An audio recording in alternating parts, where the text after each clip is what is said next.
Barnaby Bear was having a terrible Tuesday. First, his favorite honeypot had been mysteriously emptied. He suspected Beatrice Badger, but couldn't prove it. Then, he tripped over a particularly stubborn root while collecting berries, landing with a thump in a patch of prickly bushes. His usually fluffy brown fur was now speckled with leaves and thorns.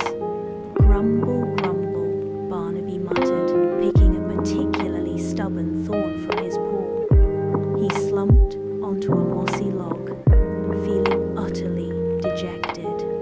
Suddenly, a tiny voice chirped, "Are you all right, mister? Bear?" Barnaby looked down. A little bluebird, no bigger than his thumb, perched on the log, tilting its head with concern. Barnaby, surprised by the bird's kindness, sighed.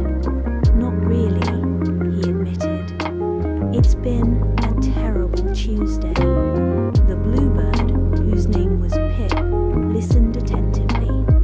"Well," chirped Pip, "I know a place that might cheer you up. It's a secret meadow filled with the sweetest blueberries you've ever tasted." Barnaby, intrigued despite his grumbling mood, perked up slightly. "A secret meadow?" he asked, a flicker of hope in his eyes. Pip led Barnaby on an adventure through the whispering woods. They hopped over babbling brooks, navigated around grumpy grubs, and even dodged a sleepy sloth hanging from a branch. Finally, they arrived at a hidden meadow bathed in sunshine. It was bursting with plump, juicy blueberries, bigger than any Barnaby had ever seen. Barnaby spent the afternoon happily munching on blueberries, sharing them with Pip. The sweet berries and the company of the cheerful bluebird lifted his spirits.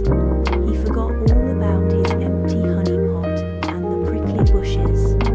As the sun began to set, casting a warm golden glow over the meadow, Barnaby felt a warmth spread through him, a warmth that had nothing to do with the sun. "Thank you, Pip," Barnaby said, his voice filled with gratitude.